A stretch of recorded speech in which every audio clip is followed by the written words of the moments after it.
I kissed my best friend. Story 1. I am female, and I am in a 2-year relationship with my boyfriend. But now it's becoming toxic. We are both straight, and he's against anything else. I went to my female best friend's house, and we got drunk. While drinking, I thought about kissing her. I wanted to try it. Hours went by, and the thought became so strong I could tell she wanted it too. When it was late and lying down, we were subtly touching each other's hips, thighs, and neck. She hit her vape and blew the smoke into my mouth, so I pushed my lips to hers, and we kissed for a minute. We both agreed we liked it, then said nothing since. I'm now very confused about what to do. This has made me realize maybe I'm not straight. Maybe I'm bi. She mesmerizes me, and I've never felt like that toward a female. I still love my boyfriend, but he's so toxic and controlling, and I can't handle it anymore. I don't want to be with him anymore, but I'm still attached. Now I'm almost sure I have feelings for my best friend, even though I thought I was straight. Story 2. Today, I turned 21, and I bought my younger siblings a gaming PC they've been wanting. Today, I turned 21. I'm finally legal. However, I wanted today to be more about giving than receiving. My younger sister 14 and brother 12 have had a rough year.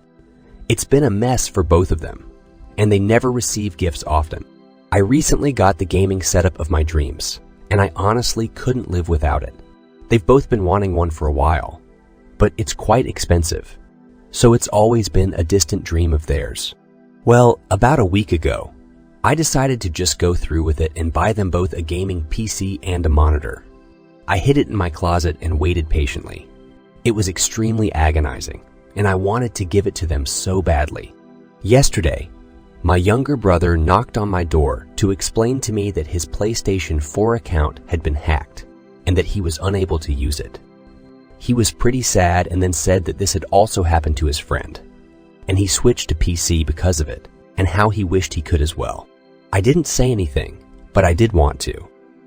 Finally, today came around and I gave it to them, and they were completely caught by surprise, just as I wanted. They were both so excited and happy and ran over to me and quite literally picked me up. I'm pretty short, but seeing how excited they were made my day. I just finished setting them up for them. I hope they are reminded that life is full of surprises, and sometimes good things happen for no reason. They needed that reminder, and I genuinely hope I made their day. I didn't get any gifts today, but their reactions, by far, were the best gifts I could have gotten anyway. Too long didn't read. Today, I turned 20. And wanted to surprise my siblings and buy them a PC they've wanted for a long time. To remind them that life can be happy and full of surprises, especially after they both have a pretty hard year. Story 3. Fuck your zero, tolerance policy, or how I met my best friend. So, if you live in America, there's a chance you've gone to a public school and encountered the rather counterproductive zero tolerance policy. Well, I was hanging out with my friend Danny, name change for privacy, when we got on the topic of how we met, which, oh boy, is quite a ride. So strap in. Some backstory. My school has been around since World War II and has been burnt down twice. The old building has poorly angled cameras with huge blind spots in the hallways. Important later, where you could practically get away with anything. During freshman year, I memorized these blind spots so I could sneak out without being seen if I didn't want to go to school. But others often used them to get a quick hit off their vape or feel up their girlfriend. Boyfriend. Neufriend. A pleasant sight. But there were always those that used these blind spots to torment others. Well, it was about halfway through the school year when I got myself flattened against the wall to sneak by a camera when I heard something get slammed against the lockers just around the corner. I stopped where I was and listened like the eavesdropping little shit I am and caught a pretty stupid conversation. It went something like, "Give me your bag or I will take it." Dude, no. It's got my back brace in it. I don't care. Hand it over." I heard something hit the lockers again and peeked around the corner. A larger guy I knew from the wrestling team had a scrawny sophomore I assumed was new pinned to the wall. I watched as the bully tried to take the kid's backpack out of his hands, and when the kid didn't let go, he punched him in the face and bounced the kid's head off the locker as he pleaded with the bully to just let him get to class. This only prompted a headbutt to the skinny kid's nose. I saw blood and was acting before thinking as I turned the corner and sprinted full on at the bigger guy. He turned just as I speared into him, tackling him to the ground, where I immediately got an elbow to the face, which I paid back with a headbutt. It was quick and violent as we struck and grappled with each other on the ground, until the school resource officer ripped us apart to break it up. I had a bloody nose and a busted lip, and my eye was starting to swell shut as we were led to the office. The bully had fared quite a bit worse. His nose was crooked and bleeding from when I headbutted him, I assume, and one of his fingers was swollen and funky, looking along with his wrist. They plopped us down in the principal's office and began the spiel of calling our parents about our fighting. The skinny guy, Danny, piped up and said, "He was defending me. Jimmy, bully, was trying to take my backpack." The principal, to her credit, said, "Look, if it were my way, I'd let all of you go right now. But because of our zero tolerance policy, I'm going to have to suspend all 3 of you for fighting on school grounds." I was quite a bit pissed as I was in pain and was about to get in trouble for doing what I believed to be the right thing. So I spoke up. "Look, ma'am, I mean this most respectfully and nicely. I can. Fuck your zero tolerance policy. Call my mother, call my father, and tell them I'll be waiting outside." After I said my piece, I grabbed my backpack from the floor and marched out to the front of the school, soon followed by Danny as I plopped down on a bench to wait. "Hey, thanks." "For what? Getting you suspended and your parents called?" "No, standing up for me. Thank you for doing that." I sort of dismissed him here like an ass saying, "Look, I didn't mean for any of that to happen. Let's just..." I remember how abruptly he cut me off, saying, "I don't care. I'm new here. I don't have any friends, and you're the first to show me some compassion. So thank you. You read a lot, don't you?" "Yes." "Sit down and wait here with me. I've got a few books you might like." Our parents were less than pleased.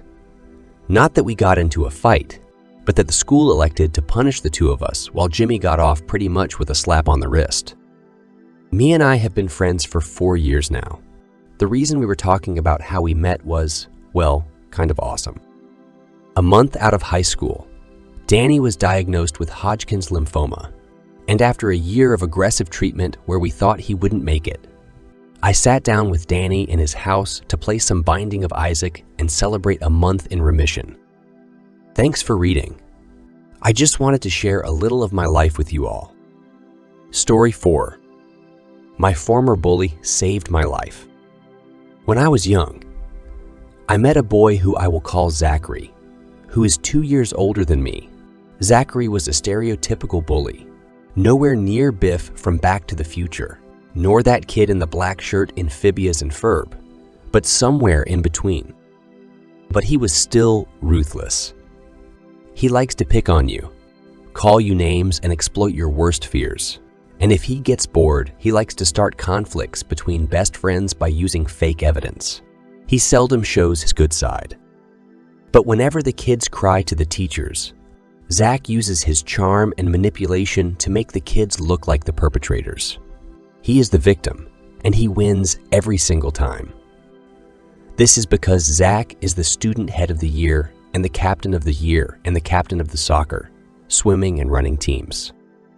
He bullies me because he sees me as an easy target. Here are some of the things he did to me. When he found out I was terrified of bees, he managed to install a giant bee farm in the school garden, and yours truly was chosen to be the main beekeeper. He manipulated one of my friends to think that I hate him. Complicated. He framed one of my best friends for having alcohol in his possession. At a Halloween costume party, I came as a werewolf superhero, and he accidentally set my cape on fire. Then came that fateful day. My geography class went on a trip going whitewater rafting. Can't say where. Fear this will give away my location, and I was in a raft with 4 of my friends, and I was sitting in the back with Zach, who ignored me as he was under watch by 3 teachers. I can't fully remember everything that happened before the accident. Just bright sun, lots of water, and me screaming my lungs out. Then, suddenly, we went over a giant rock that ripped our raft into shreds in an instant. One moment, I was sitting in an uncomfortable position. The next, I was thrown like crazy in the rapids. Then, pain in my head. Then, everything was black. I woke up regurgitating water from my chest. I don't know how to explain the experience, but it was wet, and Zach stood over me with a look of relief on his face. It turned out that when the raft got ripped up, I hit my head on a large rock that knocked me out, and it nearly sent me to the bottom of the rapids that would have been my grave if Zach hadn't seen me and immediately dived down to rescue me. Zach, a guy who nearly burnt me and made me face my worst nightmare, had saved my life. I owe him an unpayable debt, and after he saved my life, Zach changed almost like a flip of a dime, and he apologized to everyone about what he did. I forgave him, and we have been friends ever since. Story 5. I saw the horror in people. 2 years ago, I had more friends. My family and I didn't argue about politics. No one shunned me for speaking the truth. The pandemic hit the United States. My whole world was turned upside down. As a nurse, watching patients code and die and feeling helpless is the most tragic thing I've experienced. After my shifts, I couldn't sleep. I'll never forget how many times I heard the page anesthesia stat and code blue. Supplies were thin. We brought our own homemade personal protective equipment. We weren't given a choice. My family and friends regarded me as a healthcare hero. I did my best to care for people, watching this unknown virus invade them and drain their life force. A middle-aged couple were admitted together. The wife got better and went home. Her husband wasn't so lucky. 2 of my coworkers succumbed to the virus before there was a vaccine.